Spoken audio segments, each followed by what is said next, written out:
What's up guys, Aaron Productions Lighting and Sound here, and today I'm going to be taking a look at my broken Hurricane 1800 Flex. It either has a clogged or a bad pump, I'm not sure which one it is, but I thought I fixed this last year, apparently not. It just started acting up again when I tried to use it on the 4th of July.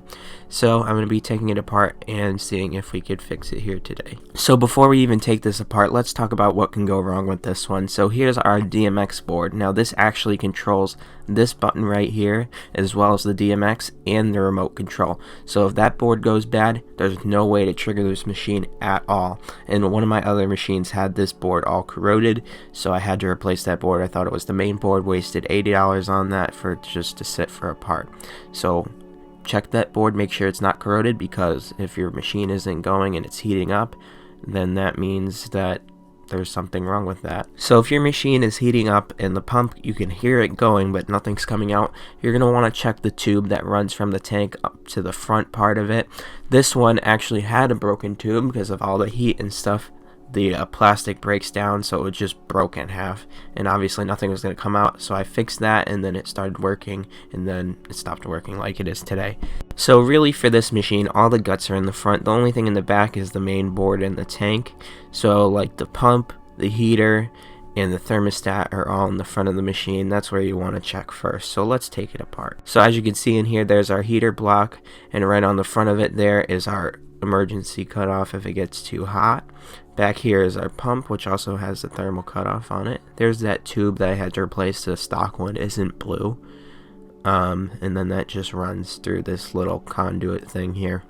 And then also there's just a little terminal block. It really does nothing but jumper off of it. And then right down there is our little thermostat, and then the thermocouple is on the end of that little wire there. So right here is our pump, which is going to be our culprit for today. Obviously you can see that this one is heating up just fine and the red LEDs are on. Even if the heater was bad on this machine, I would replace it, because these machines are amazing and they are a lot better than the crappy ones that they make today, the newer version. Also, I'm going to be replacing that ground wire because it clipped right off. Obviously it got all rusty and stuff, so it was kind of weak connection. So as you can see here, the machine is clearly heated up all the way and satisfied the thermostat, but when I press the button, nothing happens, nothing comes out, only the fog that's left inside the heater from before. And if you go up close, you could hear it a little bit. So clearly something's wrong with this pump, because it's not supposed to sound like that, and clearly nothing is really coming out. It's only just a little bit of fog. So let's start taking this pump out. First thing I'm going to do is take off this little brass end right here. Obviously I can't do it with those pliers, but I was just making a demonstration for the video. It should be really finger tight anyway, so as you can see I just got that off right there. Be careful because it will be dripping, and of course if the fog machine is heated up, that tube may also be hot. And of course the fog machine is unplugged while I'm doing all this work, so I'm going to go plug it in right now. And while I'm doing that, I also want to mention that I did blow out the heater with a syringe with some distilled water in it, just to make sure the heater wasn't clogged, and it indeed was not. That is a step into troubleshooting. Always make sure that your heater isn't clogged before you do all this stuff, because you could just blow it out with vinegar.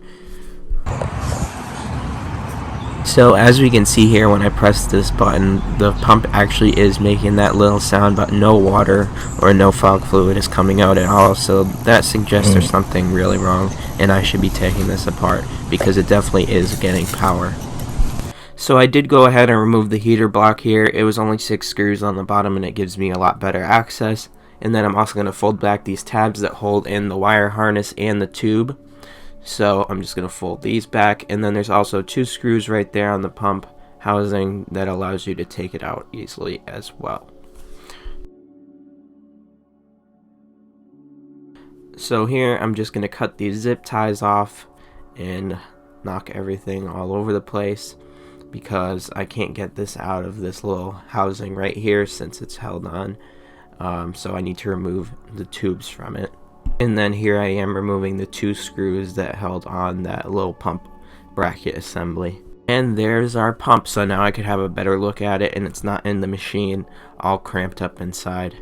Another good idea when troubleshooting is to take apart the brass fitting at the end of the pump. It has a little pinhole sized thing in there, so it increases the pressure. So there you can see it right there. I would blow that out just to make sure it's not clogged. I know mine wasn't because there was something else wrong with the pump, but it's still a good idea to check before you do all this work. So here I got some distilled water. I poured it into this little cup, and we're going to see if the pump can pump the water. Obviously this wasn't the best shot, which also somebody's probably going to say you should have used a tripod for this video, which yes, of course, I know I could have done a whole entire production on this and I would have had great shots. I'm in a video production class. I always have an A in there, but this was just a little extra video. I wanted to fix my fog machine. I'm just doing this as a little extra thing just to help anybody out, and hopefully somebody will fix their beautiful 1800 Flex and not throw it away, leaving more room for the crappy new version. So clearly you can see that this isn't working. No fluid is coming out, nothing's spraying at me, so we're gonna have to dig a little bit deeper into this pump. So apparently I filmed this part in slow-mo, but here's me unplugging the fog machine just to show you that I'm not touching the live pump here. You should also unplug it, of course. So we're just going to take out these two screws here, and then we're going to be able to pull out the entire pumping part of the assembly. The outer part is only a coil. So once we're inside, I'm just going to twist off the top part, being careful not to lose the ball inside. And the first thing I notice is that the spring that pushes it back into its neutral position is incredibly broken. So here you can see the spring that was originally in there, it just snapped right in half. Maybe it wasn't rated for being in liquid the whole time. But anyways, I went to Home Depot and I picked up a box of springs, and thankfully one of them fit. So I put the new spring in and I put the pump back together and figured everything would be great. But unfortunately the pump still did not work. So I kind of accepted my defeat here, and I just went on Amazon and bought a new pump.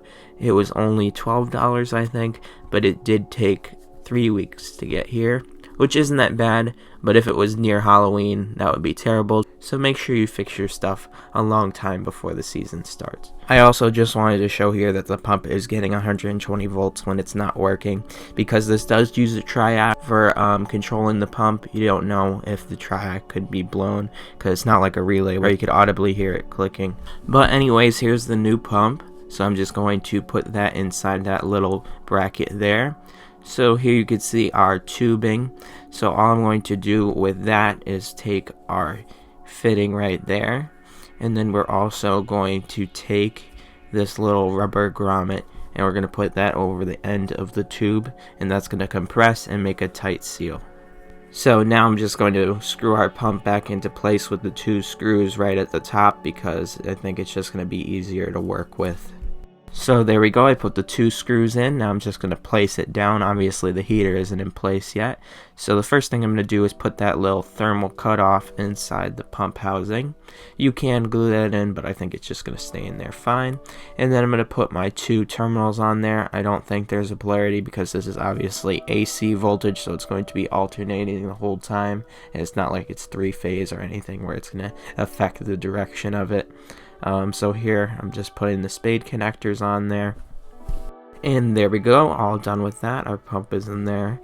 Now the next thing we're going to do is take our little rubber piece right there that goes into the tube and then onto the end of the pump. First thing I'm going to do is grab my blue tube, the one that I replaced previously, and I'm going to slip that in. And then I'm also going to put on the pump, and then both sides are going to get a zip tie to make sure that they don't fall out. And after that's done, I need to connect the copper parts together. So unfortunately this one angles up rather than straight like the old one, so I'm gonna have to bend this tube. Make sure you don't kink it or anything like that. There you go.